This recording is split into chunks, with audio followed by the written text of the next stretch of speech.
Yeah, it's like, okay, go back. And Jesse Witten and all this place. So the girls, it's a thing. In my ladies that I teach D7 to open. They all love the mini tennis. The guys that I teach, Brenda, come on, let's go back. All right. So I love this. It's kind of in between. Because when we play mini tennis, Scott, if you just want to hit a couple. Now, Scott has more an Eastern grip.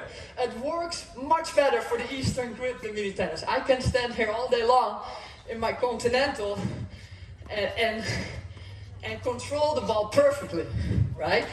But if I go in my Western grip, it becomes a lot tougher. And I start doing all wrong things. I start windshield wipering. I can't hit through the ball because if a minute I go through, the ball is going to go way too deep, right? So you know, we all know muscle memory.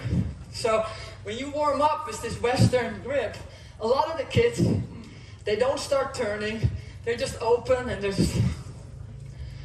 And then they go to the baseline and they suddenly have to turn, load, keep their, you know, get that racket turn, go through the ball. So it's such a different thing. When you feed the ball short, and then I can do most things the way I'm going to do it from the baseline. I can turn, I can keep my eyes on the ball, I can do everything, and then I can go a little bit more back if you want to go that route. And you just keep doing the same thing. And I can keep my grip. It's very similar to when I'm on the baseline. So that's one of my favorite warm-up things. And then I'm going to skip over to the backhand just for a second because we're going through the warm-up. I love it. I saw that on Facebook and I kind of, you know, we're all talking about the left hand and how that is a major part in the double-handed backhand. So I saw the other day from Djokovic how he warms up. And I hope you guys can see it because it's on the other side. It should be on that side. But he sets it up with two and then he lets it go. So it's like that, right? So you set it up, get that nice early turn, and then hit it with your left. It's another great warm-up thing to have him feel this part, but we'll get to that later. All right, so that's the warm-up for the forehand. Then I worked with a lot of beginners at Mirasol, either kids, beginners. But that being said, ladies, kids, 2 weeks ago I had a girl that's 12, and she's number 2 under 14 in Florida. Hit the crap out of the ball. I was just like on my back legs, like, holy shoot, you're 12 years old, come on. When I was playing 12, I was champion of Holland under 12, me and Richard, and we were more like D3 level on a good day. And these people, you know, I have a hard time probably beating her. So, and it's still this drill that I'm going to do was still helpful for her. So the next thing I want to talk about in the forehand is a common mistake.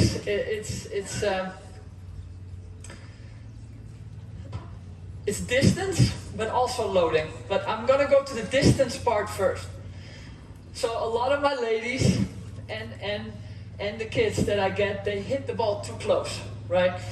So Riley Opelka,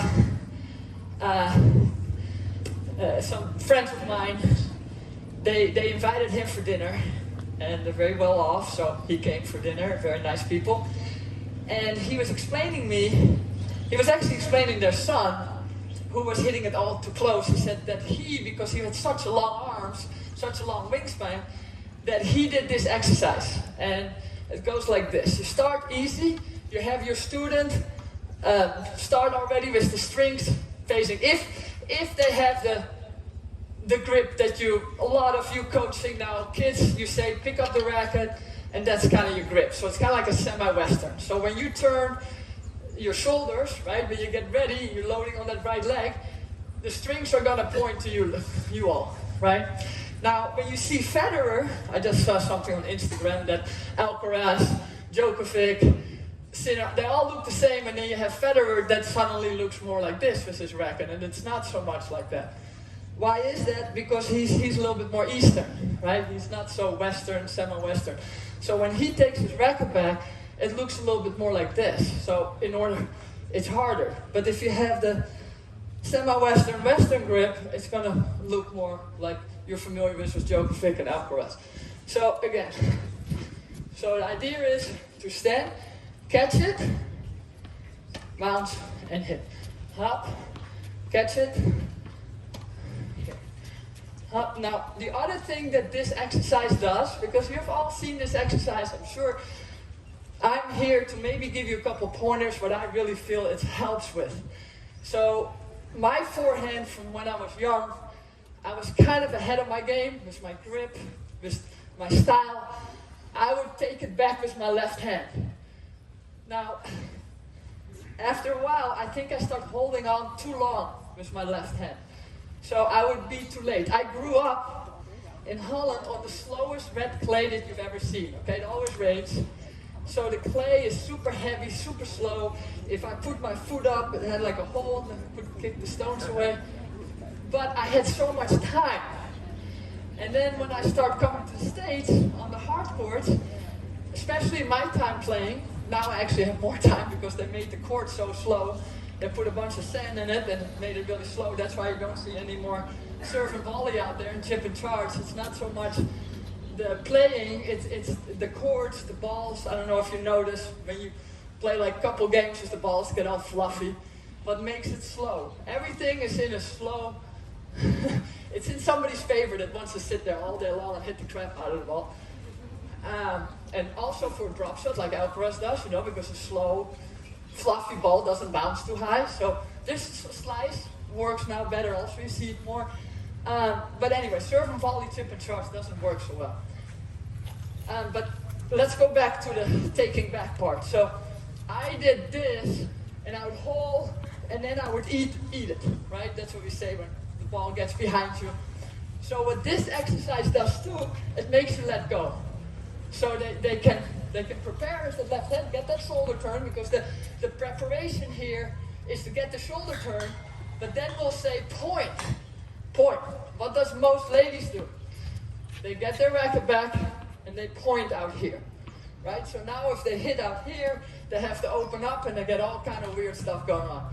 So it's here and then they drop here. So what I make them realize, I said, when you get the racket back, bounce here, you want to point a little bit more diagonal. You don't have to go here all the way with a certain level, right? With the guys, they can do it, but also a certain level, athlete can do it.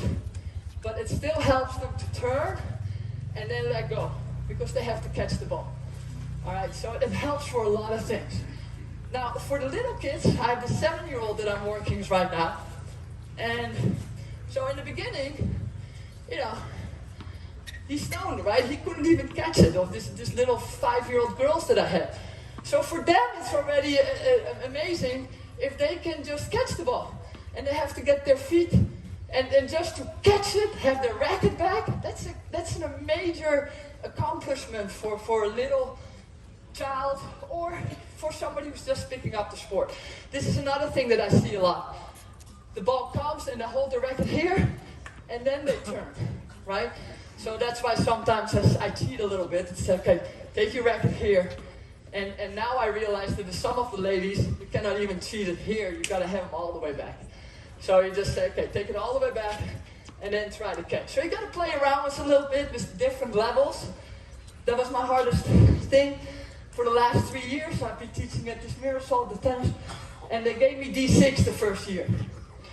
And my private lessons were easy, because I can stand in my continental grip and didn't get too tired. But to really be a good coach to those ladies was different than having an advanced player that can have their feet right, can turn. I mean, they're like, my body doesn't turn and stuff. So there's basic things that you can do. The other thing is, forget about the catching now, and also this catching drill. I can be farther, and I can start. I won't cheat, and then take it back, and then catch it, and I can be all the way at the baseline, catch it, and then the next step would be Scott would feed the ball, and I would still catch it. You can feed one. I don't know, I'm way over my 15 minutes probably. No, Sure. 2 minutes. 2 minutes, alright. Here, and then again bounce it up. And like I said, you gotta work with the level, right? Some people are not able to catch. But it's a good thing to work on it. Then if you come over here, Scott, now you're just on the baseline. And a lot of times when you're coaching and you're over on that side, you're screaming, you don't want to tell yourself, you don't want to keep going over to the other side on the net and talking. So I love the hand feeding because it keeps it so personal and close. And it's such a, and it's very hard. Some people think that it's such a beginner thing. They're like, oh my God, I'm not 5 years old, you know what you're doing. I said, listen, Djokovic does this. Riley Opelka does this. All the top players in the world, Sabalenka, the coach just sits there, drop, drop, drop, and she just stays down, dun, dun, dun. And there's a reason for it. Because when the ball comes fast, there's certain things you have to do, right? You got to prepare fast and everything. But when you drop the ball, there's absolutely no power, right? No, you cannot take the power that comes in, the speed, you cannot use that. You have to make all the speed. So it's kind of like driving a car. If you drive slow, it's the hardest thing, right? If you go faster, you can turn better. A lot of things fall into place. So that's why this dropping the ball, here, do a couple here. Just awesome. So I like it here, boom. So first you can cheat a little bit and have him get ready already, and then you can start. Actually, my sister did the other day. You just toss it from here. I share this with my sister. She's 5 years older. She turned pro for a year and then decided that she liked her husband, got married, got kids, and she's been teaching ever since. So we always share our knowledge. So up, because a lot of times when you throw it from there, the realistic part might not be there because the direction of the ball is a little different, right? A lot of times ladies playing doubles, so the ball is coming from where Scott is now. So it gives it a little easier to turn and just, again, keep your eyes on it. If you have the continental, I find it so much easier with a continental Eastern grip to keep my body controlled. It's so much easier. My coach Juan Nunes at the time, he could stand here and be there all day long. And I, with my grip, I have to time it perfectly. If I'm a little bit late, my strings are going to be like this. If I'm early, it doesn't work. So I have to hit it perfectly in time and out in front. And if Federer, you know, if you have more the Eastern grip and you hit it a little late, it might not go exactly where you want it, but you can still hit a shot.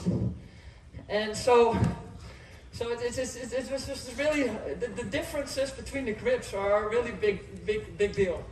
And for me, the most important thing, so I was saying earlier, Ted Tingling, long time, wrote a book, and he said it was 80% preparation, 20% the hitting and everything like that. And what I found is, yes, it's very important to keep your eyes on the point of contact. But when those fundamentals, you know, when you build a house and you got your foundation, and the foundation is not there, even if you keep your head down, it's never going to happen, right? So what I found was very important. You want to do that drill with me real quick, that you hold your hand on my head? Sorry. We haven't really practiced it. I told him to help me out last night in the plane. So here, and you just let so you keep your head still. And I know we all talk about a uniturn. But guess what? Djokovic practiced this in his warm-up. He has the coach with his hand on his head, and he does this. Because it's so against nature to keep that head still. So from here, then you're going to go to the point of contact. But especially for my stroke, for whatever reason, when they try to change my forehand grip for so long, I start doing a little bit my head turned with my shoulders. And now you can go here, and you can go there, but there's something you lose. So I have to, as a warm-up, I have to constantly practice that. And if I do that, it's so much easier to stay on it than to do everything else right. And it's the same in the backhand. You know, same thing on the backhand side. If you turn the other way, maybe. Okay, and you get this. You turn your feet with it. Now you can also go here. With Djokovic, he was just kind of sometimes going here and going loading.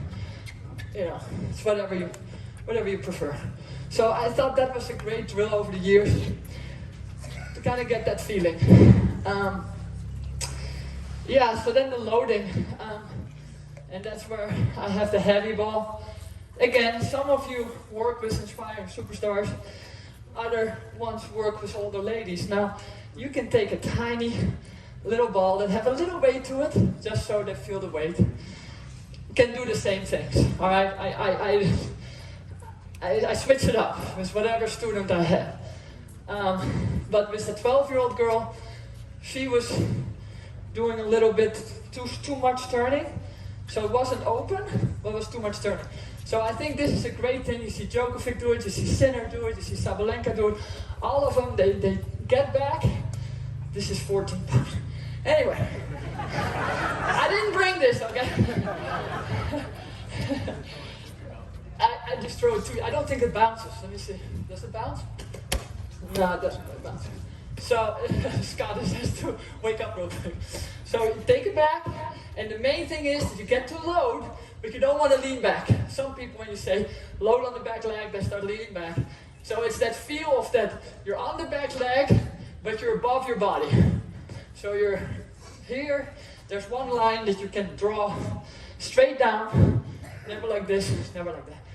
So, here, and then really, the key is to extend that arm. Right, thank you. And then, again, hop, extend. And this is the same drill, I'm just going to do it for forehand and backhand, so we don't have to do it later for the backhand. So turn, load on that back leg, and then transfer your weight, and get that left arm involved. So, I can go to the other side, I guess. So here, and extend that left arm. That's the key. Now, I had an interesting conversation because Matt Wielander, he's going to be talking tomorrow, but I was trying to get some pointers of him for today. I was like, hey Matt, you gotta help me out on the double-handed backhand because I have a one-handed backhand and my double-handed backhand wasn't that good. So he did give me a couple things, and he said, because right now, a lot of us focus, and this is kind of what Agassi used to say, set it up with the right hand, and then really focus on that left hand pushing forward. Okay? So then Matt said, yeah, be careful with that left hand. Because in my time, with Bjorn Borg and me, we actually hit it a lot with the right, and then we kind of let it go. So they didn't even kept the left hand on there. So he said, it is both hands that really pushes through. It's just that some people, the same as the forehand, they go across with that left hand instead of pushing through. And that's why the left-handed forehand comes in. Not so much that it's always the left hand, but it makes them realize that if they go off that line of the ball, and then you can you can put a strip down and just say, okay, you're gonna hit that way, right? You want to go over that line with that left, and you want to go forward. And when you play that left-handed forehand and you go this way, they right away realize that they all miss-hit it right away. And sometimes when they have the two hands, they just hook it cross-court, but they don't necessarily miss-hit it right away. I recognize the photographer here. Another thing brings me back memories from all the tournaments. So yeah, so that's very important, and to give a visual for people is also super important. A lot of people say it's like you're hitting 3 balls in a row. So there's always people who mess it up and start taking that too literally. You're like, okay, but it's just a visual. On clay you can draw a line, and you can just stay over that line as long as you can, right? Don't bend. And then they say, okay, how do I hit a cross-court ball if I have to stay over that line? I said, no, it's just like playing pool, if they know how to play pool. And it's however you hit the ball, right? If I want that ball to curve to the left, I'm going to hit the ball a little bit on the outside. And if you get that visual, you know a little bit how to play pool, then that's how you hit the ball cross court. It's not, you're not doing it with your body, you're not necessarily doing it with your racket, you're just hitting the ball, and I can show this also. You'll be on this. Yeah, that's fine for everyone. So that's where I focus on. And again, that early preparation, that's key. I'll hit it cross court. So I'm here, and I hit it on the outside, right? I'm there, and on the outside. And if I want to show it more in the continental, I hit it on the outside.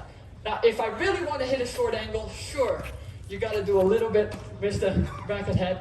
Now, I got to keep my eyes on the point of contact, even when I want to. Oh, give me one more shot. Okay. That's the problem with my grip. I got to accelerate. Anything slow doesn't work for a Western grip. It's the acceleration that makes it work. So yeah, with the Eastern grip and Western grip, obviously I don't have an Eastern grip. So there might be things that I'm not going over yet, exactly how to get those short angles with the Eastern grip with my Western. It's kind of built in. Go ahead. How do you feel in terms of fast court, indoor, internal serve, return at Wimbledon, with the forehand base and blocking? Yeah, so I can't. One of the reasons why I'm not in number one in the world, and I couldn't win Wimbledon, I mean I won junior Wimbledon, but that's, is because of that extreme grip. Yeah, it's not very all-round in that way. Like a Serena or Venus or Anna Kournikova or Lindsay Davenport or Samolenka, you name them. It's easier for them to hit a return and then get to that two-handed backhand. And I have to say, when I had a two-handed backhand, it was a little easier to be over because I could just have that left hand kind of adjusted and help out. But later in my career, I started blocking it. I was just in my continental grip for first hard serve. And as long as I didn't play serve and volley, I could just turn and put it low. And even in doubles, if they poached a lot, I would just hit the lob. So I have a very good continental forehand. Like, I don't know, you're not warmed up, but you can maybe serve from the service line. It's a good point, by the way. It's been the bottleneck of my, or the weakness of my, so I just turn, and it's the same grip for me, forehand, backhand. Boom. Now if I want to hit it, one more, Scott, if I wanted to hit it, I'm more like the guys, and I would stand farther back, and then as long as I keep my eyes on the ball, but I didn't do there, here, keep my eyes, I right away make it, right? And it's that early, because the early preparation is also, one more, Scotty. So I have to focus on the early prep, boom, and then keeping my eyes on the point of contact. And then I get away with it. But I cannot be like, I don't know, Federer or somebody, or some of the girls standing very close to the baseline, because I don't have enough time. So then I just block it. If I want to take it early, I block it. Okay, I'm out of breath. Sure, I'll take one sip of water. Anybody else, any questions about all that stuff that I talked about before? That's fine too. Yeah, I kind of been skipping back and forth.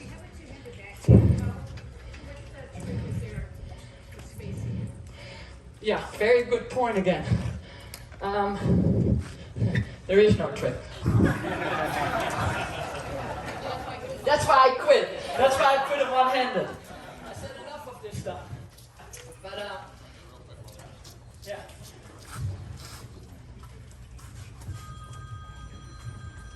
Okay. Perfect. Okay.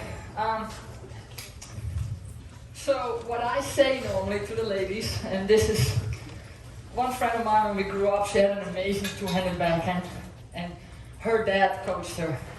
And I remember, he said it for the forehand and the backhand. He didn't talk too much about pointing. And turning, he would just say, look over your left shoulder for the forehand.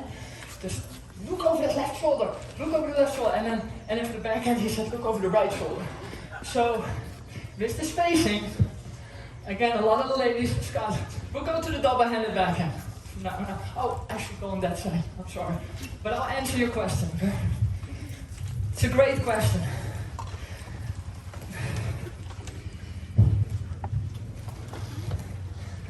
So in the backhand, again, hold on, I have to explain something. So it's so important again to get that racket to the side, right? So what my ladies do, and not just the ladies, the guys, the ladies, everybody, professionals if they're not good yet, here, boom. They wait, they sit there, this is their security blanket, right? They think if I'm close, if I'm pointing at that ball, I feel good about it. And they're actually pretty good after 20 years of playing. Some of those ladies, they can. And then I say to the side, and it's completely different. That's why I lose some lessons sometimes in Mirasol, because sometimes you take 2 steps back instead of right away a step forward, right? You have to practice it a little bit, feels a little uncomfortable. And I cannot talk, because changing my forehand grip, I was never capable. So I didn't like going to that uncomfortable part. I didn't like that. So I totally understand the people. But if you want to do it right, you want to get that racket to the side. And the more you can look over that right shoulder, so again, you keep your head still, turn. Everybody can see why I don't have a two-hander, right? All right, it got better over the years. So to get back to your question, get them to turn early, get that racket to the side early, and again, do that drill that their head stays forward, put their hand in, and make them. And then they say, yeah, my neck, I get Brenda, I'm not that flexible as you. I said, listen, I'm the farthest from flexible, okay? It is not flexibility, it's your hip dipping with the knee, okay? When you dip that knee, now you can do this. If you don't dip the knee and you keep your feet straight, it becomes really difficult. So it's a lot in your legs, your hips, getting that preparation the proper way, right? In the forehand, you dip that left knee. And then they say, yeah, but I don't want to hit open. I said, has nothing to do with open. Open is a big misunderstanding. All right? If you taught baseball and you told the kid, I got a new thing for you, so-called open stance. Ball's coming from there. You're fired, right? Right at the spot. If you told your golf lesson and you said, listen, don't look at Tiger, don't look at anybody. This is overrated. Go like this. Doesn't work. If you play pool, come back to something that you're not even moving. And you said, no, go open. It's not gonna work. So, I'll get back to you after this, okay? For sure. Don't forget. So it's so important to understand what open means, semi-open, open, closed. What does that mean? It means you didn't have time to step in. But when that does happen, when you have to return 130 miles an hour serve, all right? And then even Hingis would step in. But you get that quick turn, head still, quick turn, get that racket to the side. And then from here, your hip is pointing to the net. Now, if you don't have time, you can stay on it. So that means all your weight is on the right leg, and you hit it from that right leg. That Serena was very good in, Venus was very good in, especially on the backhand side. They were like this, and then they would even hop on this leg, but coming your way. So they're hitting that way. I won't be able to show it. You gotta trust me on this, okay? Look in slow motion, and I can do this the next thing I have. I'll make sure that I have Serena, Venus, all those, Sabalenka, you name them, Sinner. You'll see that they load on this leg, and if they don't have time to go into the court, they go this way. All right, they lean on this leg, and they keep going this way. If it's a forehand, they keep going this way. There is nothing that goes this way. And it's just, if I would be boxing, another thing, doesn't work. If they have time, they gotta turn and they're gonna step in, and then they gotta do this, and let the arm go. They lock it, right? Any person that boxes knows, you go here, you have to, you can't be sideways, doesn't work, like a forehand, so you have to get this involved, but then it's all arm. And it's the same in the backhand. If I was a lefty, I was here and here. Nothing this way. Doesn't exist. I slow it down. I have a final 8 pass of being in the finals of Grand Slams. I can sit on the first row. I'm filming. I slow it down later. Sometimes with Nadal, I was like, shit, I think I'm wrong. Shoot, he's not going there. He's not going out. I come home in the hotel room. I slow it down. Sure enough, every one of them goes out here. The left foot is somehow forward, even if he's on his back leg.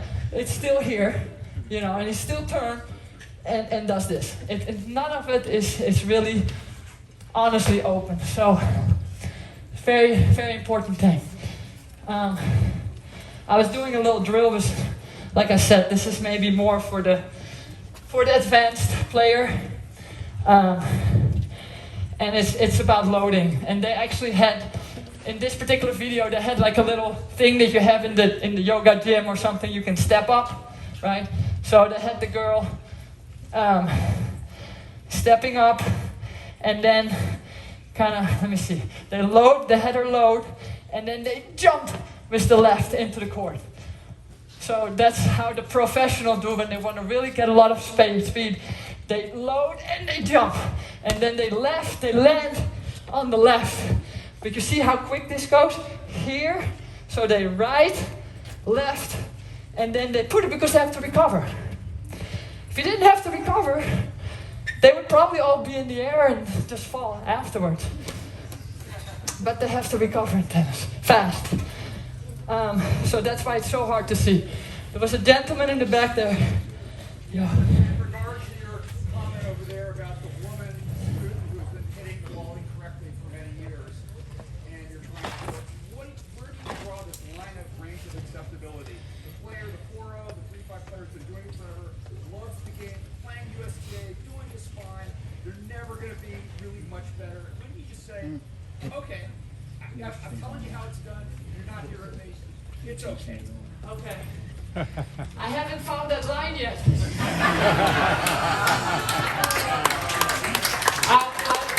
I'm 3 years into it. Before I took this job at Marisol, I just did ladies' weekends. I did tennis camps for kids. And I would say 95% of the kids trusted me at that time. I think I say, I'm a has-been, but it's better than a never-been.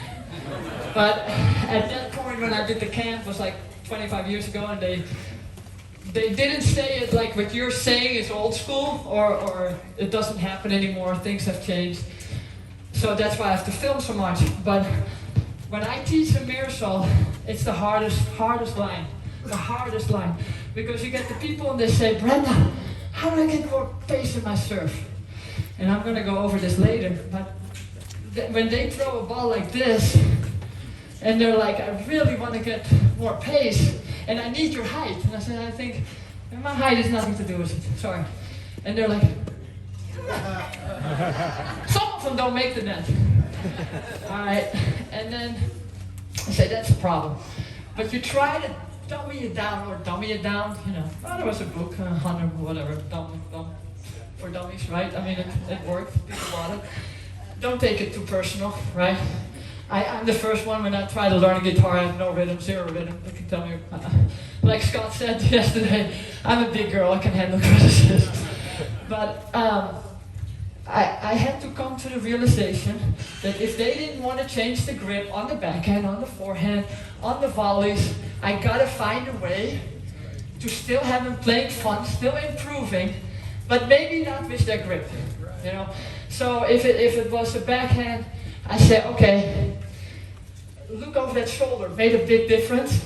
If they hold the racket here, instead of saying take your racket to the side, I just said, okay, really focus on looking over your shoulder. And then simultaneously, some of them will bring the racket back a little bit more. And it will get them ready a little bit more. So, baby steps. Volley, same thing. You know, it's like, okay, as long as you turn, and you can kind of, and I did some easy catching, you know, just easy, real easy, so they don't break the finger or anything. And they realize, okay, I gotta be here instead of this way. So, but still, it's a fine line. Some people just want to come out, like I like skiing, but the minute somebody's actually trying to tell me how to ski, and there's a risk of falling, and I can't afford to fall because I make my money with my racket and with the court, I say, no, thank you for the tips, but I don't want to fall. Now, in tennis, the beauty is, if you miss it in the net, you know, you hit it out, it doesn't hurt you. Not in a race car, that when you make a wrong move, you know, you total your car. So that's the nice part. So sometimes you can bring it like that.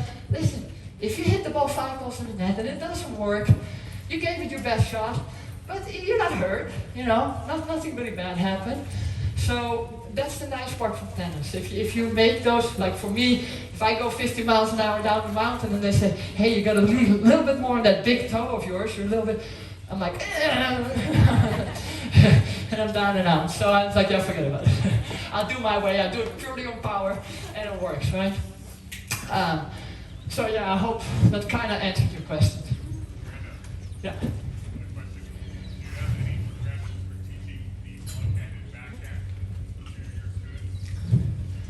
Yeah, I'll get to that. I think I did most of the stuff for the double-handed, so, you know, you get that turn, look over your shoulder for the spacing, just focus on looking over that shoulder, then get that racket to the side, don't be too close, and help them out. Toss the ball close before you go to the other side, and I loved it. I had this one guy, and he just kept missing. But when I say miss, just completely whiffed the ball, and I was like right there. I'm like, holy shit! No, I wasn't right there. I was feeling it real easy, right? And I felt so bad for him because that's how I feel on the guitar. Like when everybody claps, I'm here, and I have to watch. I'm like, okay, yeah, now people clapping. Okay, so I didn't get that from God. I got physical ability, but not rhythm. So I felt for the guy, and I was like, okay, perfect. Still doing good somehow. Feel like I'm talking a lot. All right, I can talk a lot in an hour. So Scott, maybe you have such a nice forehand. Why didn't you hit the ball? Forehand. We'll go to the forehand because this was kind of like the progression. Somebody was asking me about the progression.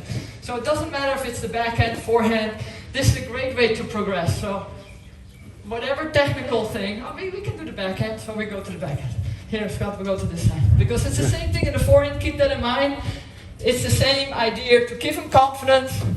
And the worst thing is when somebody misses the ball completely, right? They probably will never play, they go to pickleball and then we lost somebody to pickleball. So, backhand, yeah. I don't mind pickleball. And Brenda, keep in mind, we are also pickleball. Yeah, I know. And I've played 3 times, and I was telling somebody earlier, I said, I'm on the court, and we take it for granted how great tennis is. I saw this interview on Facebook from Matthew McConnelly, and he had this thing, he's like, I realized tennis, the sport tennis, I love it. I mean, I tell myself, I have so much pleasure here. It's just so much fun. And it's tennis, you know, I just love it. And I do it, and it's exercise, but it's not just exercise, I just love it. And I think a lot of me especially, that's on the court since I was 8 years old, you know, not when I was 8, I was an hour on the court, maybe 3 times a week. But, you know, some of these kids, like this 12-year-old that I'm working with from Florida, she's always on the court, right? So she probably at some point will take it for granted how great of a sport tennis is, because it is so difficult. Now, when my boys, they're 13 and 16, and they don't play tennis, right? They play basketball, they play football, they surf, they fish. I mean, you name it, they do it except tennis.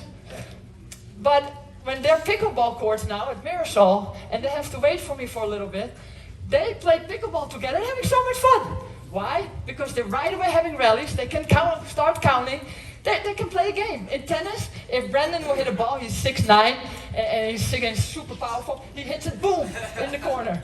Now then Damien is like, what are you doing? Yeah. And then Damien hits it back, I can do the same thing, boom. And now they're just picking up balls and it's a mess. So in pickleball, I see the grandparents, I see the grandkids, everybody's having a great time. So nothing against pickleball, it's just that this is the reason when you go too fast in the progression and you make them feel like a failure, we're gonna lose them to pickleball because pickleball, the learning curve is just so much faster. So we gotta keep tennis also that it's fast to learn. All right, did I read good there? Save. Okay, so you start, even sometimes you have him turn, so get there, yeah, and then I'm just gonna bounce it here, and maybe even throw it, and then the main thing that I say is stay completely sideways. Don't show your belly to your opponent, right? The grip, one-handed backhand, you need the proper grip. It's impossible to hit a one-handed backhand and a forehand grip like you can do sometimes in the double-handed. So you gotta have the right grip, just make sure they have that.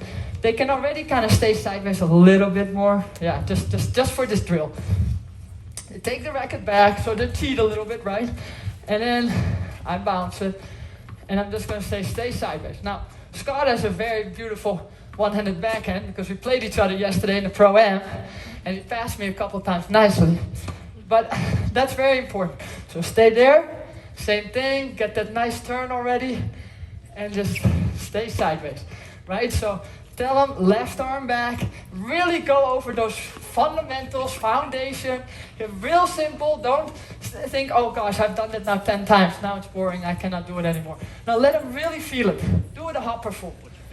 You know, yeah, thank you. And then from here, that gentleman that was totally missing it, I stayed there till, and this was on the forehand side, I stayed there till he started getting it. And he was like, oh gosh, I hit one over the net, that's wonderful. And then every time I would go a little farther, and I go farther, and I still throw it super easy. And because there's no, Scott can take absolutely no power from my ball. There's no, how do you say that? The moment, the energy, the pace. That's the word I'm looking for. Sorry, that's my Dutch. Snelheid in Dutch. All right, totally different word. So pace. You can't take any pace from your opponent when you're there. So it's actually really hard to do this. It really makes you focus on the technique. That if you don't stay sideways, Scott, can you throw me a couple? Even that you do a beautiful job. Because you have a very nice one-hander. Oh, okay, for the backhand, right? Okay, all right, so turn, stay sideways, turn, stay sideways, turn, and then you can hit it as hard as you want. As long as you stay sideways and you turn quick. So I like to look over my shoulder, boom. Now, throw the left arm back. If I really want to swing hard and my left arm comes a little bit around, I hook it in the net, right? So, okay, one more. Turn, keep my eyes on the ball. Turn, keep my eyes on the ball, right? Whew.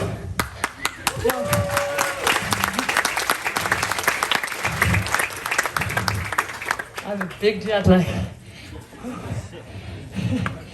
All right, so, yeah, do I have to go? I'll go to the surf, right? Because I was gonna do volleys. Surf. Okay, let me take a sip of my water. Sorry, I am human. As Brenda has a little sip there, just want to let you know in about 15 minutes at the 11:30 time, we'll take a little break so that we can get our badges scanned so you guys can get credit. But we're going to stay here and continue on with Brenda after that time. At 11:30, we'll take a little break, get scanned, but then we'll stay here for more Q&A and potentially her be able to go into another little focus. All right there, Brenda? All right, let's do the surf. I was going to do some over the volleys, but I'm sure there's somebody else with wonderful volleys and you'll be all right.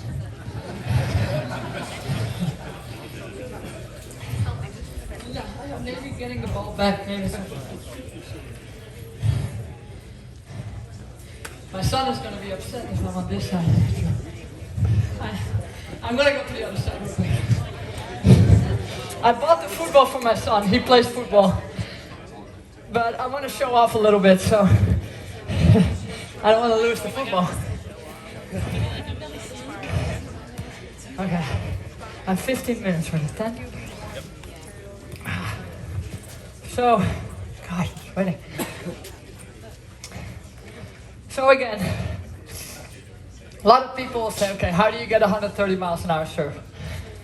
It started when I was little, and my dad, for some reason, he was known, he didn't play tennis, but he was known for a very fast arm.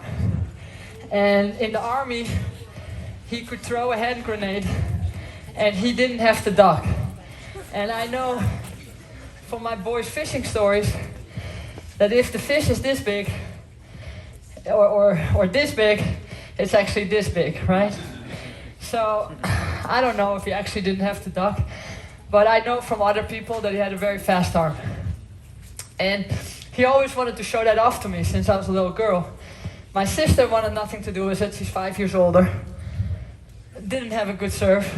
And when I say not a good serve, she played on the tour a little bit, but it was more like Chris Evert, right? It was a very girly serve. Not like turning. It's just I don't know. Maybe I shouldn't say it like that, but it's like the pickleball, guys. Sorry. and it's all about preparation, right? So, how many girls, compared to guys, I would say it's 90%. Boys throw rocks, right? They come home, their mom, I threw a rock in the ladies' yard. I might have broken the window, might have not. How many times do you get your little girl coming home and saying, Mom, I threw a rock, right? Maybe, but no, not at somebody, not far, not. And then how many little girls, again, maybe 20, 80%. In Holland, it's 0, but maybe in America, it's a little bit different with baseball. But I would say 80% of the kids play t-ball, they throw ball, their dad goes out in the yard with them and says, okay, boy, let me show you how to throw, right? My dad, bad for him, he wanted 2 boys, soccer players, he played very high soccer. He got 2 girls, me and my sister. He's like, what the heck am I gonna do with 2 girls? I can't play soccer because in Holland that was not a thing. It's like saying if you're gonna play rugby and you're a girl or something. So some guy said, Jan, let him play tennis. So frustrated enough, he realized that I was a little tomboy. And he was like, okay, I'm gonna teach my girl how to throw a ball. So nothing against girls, they just don't practice it enough, right? We say, Matt's is gonna talk about the brain tomorrow, but let's face it, from when I started playing tennis, 7 years old against the wall, till I saw Jim Lur, that Juan Nunes, my former coach, said, we're quitting if you don't go see this guy for $1,500 an hour at the time. That was 30 years ago, 55 now, no, 35 years ago. And I was like, okay, I'll go see him, right? So from 7 till 21, how much did I work on my brain? How much did I work on my mental part? I hit thousands of balls, right? Forehand, backhand, footwork, serves, I did physical. I even started watching my food a little bit because Juan, he's like, no more sweets, enough. You need to do some pounds. I was tall, but I was a little heavy. So I worked everything, not my brain. So it's the same as the girls. If you don't work your brain, they say it's 90% mental. It's 90% in your head. No, you haven't worked 90% on your brain. There is tricks for breathing, like Djokovic said. He's not some amazing guy that doesn't get nervous. No, he has tricks. How quickly do you get out of that nervous that you can't move your arm, right? Like Irani in the finals of the mixed doubles playing for $1 million, $500,000 each. Her last ball, she hit underhand. This is a professional player. This is somebody who won the US Open doubles and wins the mixed doubles. She's underhanding her serve because she can't move her arm. So we're all guilty. So with the serve, let me finish it up. And we can go a little bit longer maybe. So when I throw a ball, it might slip out of my hand. Wow.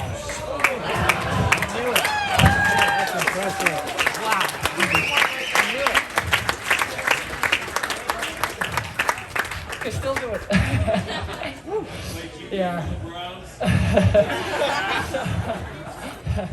So, yes.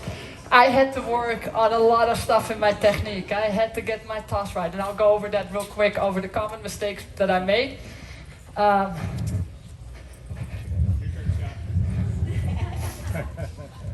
was just protecting the camera. I'm going back to that side because otherwise I'll miss my back to you. You know, I did, at one point I had to get my certification for the US PTA, now it's the RSPA, but they said one thing was very important: always stand on the proper side from your students so they can see what you're doing. And use their names. I'm very bad at names, so don't take it personal. But, so, when with Scott, this last weekend, when I do the charity events or exhibitions or clinics, I always get the serve court, right? It's like, okay, Matt, you take ground strokes, Luke and Murphy, you take volleys. Everybody has their thing. Ricky Leach, you take volleys, somebody else, but I always get the serve court. And sometimes something that comes so easy to you is the stroke that you know the least about, in all reality, to dummy it down. Now, I've been teaching for a good amount, like, I don't know, I really retired. I first retired when I was 30 because I had back surgery, so that taught me a lot about the serve, what not to do. And when I came back, I had to correct that part. And then I hit that 130 miles an hour serve, mainly because my husband found out kettlebells. Does anybody know what a kettlebell is? Those cowbells. Now, 30 years ago, we had no idea what came in the mail. The mailman was like, what in the heck is in here? You know, and then he ordered it from Russia, whatever. And then he ordered this rope. It was like the biggest boat in a cruise ship would be too big for a rope. And he had it on the backyard. The thing was, I have to tell you this, so when I came back at 35, from 30 to 35, I had a little academy program. I had a tennis camp in Virginia, so I was teaching all these kids. And we were working out, there's 8 kids in our backyard, and a few of them lived in my house. So we had all these stations, and we had kettlebells, hop, and then we had the rope, and then we had club belts that not everybody knows. It looks like a baseball bat, and it's really heavy, and you can have 2 at a time, and you feel kind of like you're skiing or cross-country skiing. You have to do all this stuff. So I think at 35, 36, I was probably in better shape than I was when I was top 10 in the world. But yeah, that's why I hit 130 miles an hour serve. So the serve.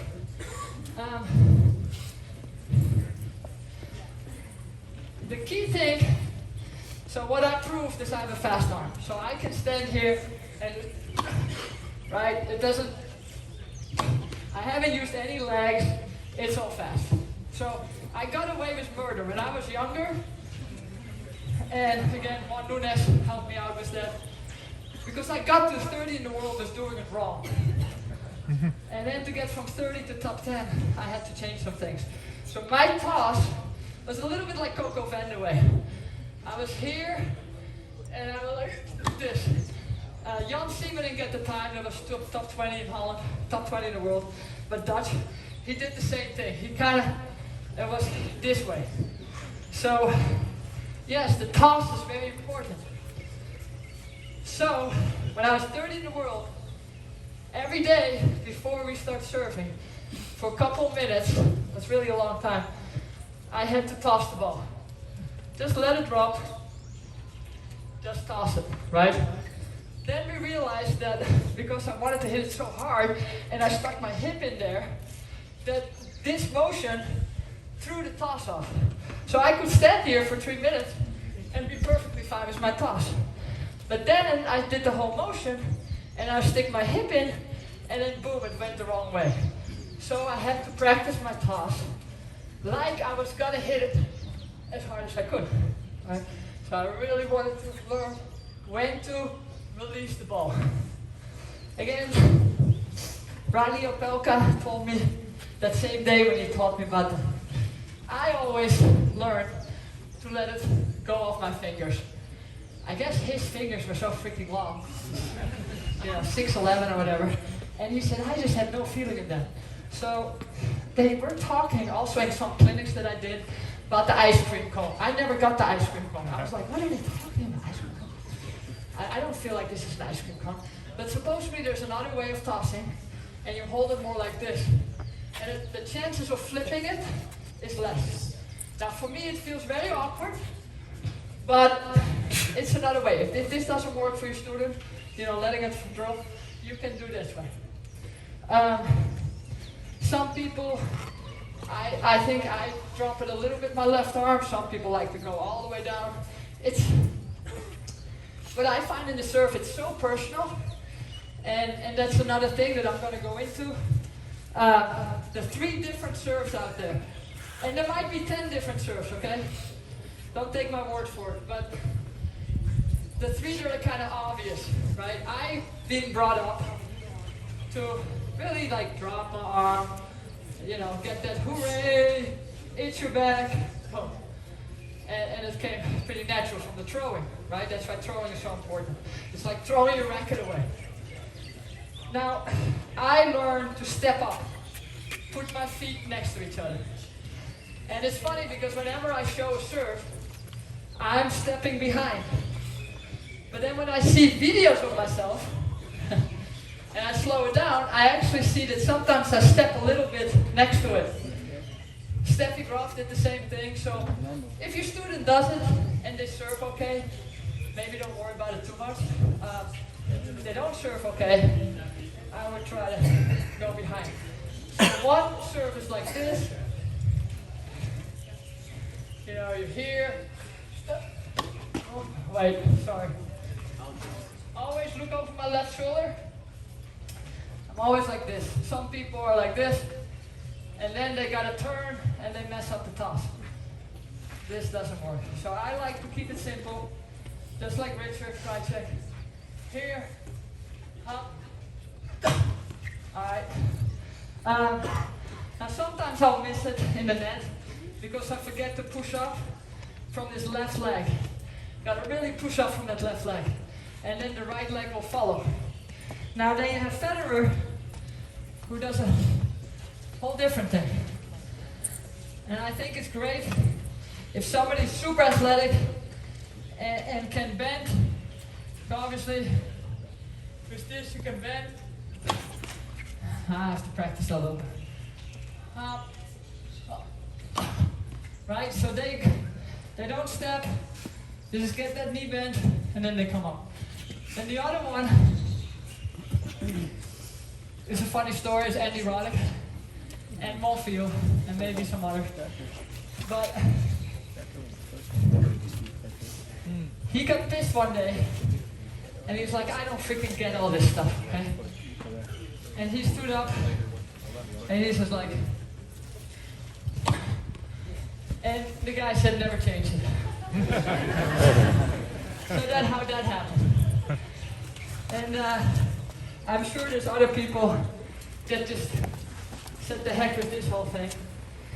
And they just went up here and did the same thing there. I think we're gonna, are we done? What we need to take a quick break. We're gonna let you drink some water. We're gonna let people scan their badges, and then we're gonna do some Ask the Expert right here with Brenda. Okay? So everybody, let's get a big round of applause for Brenda.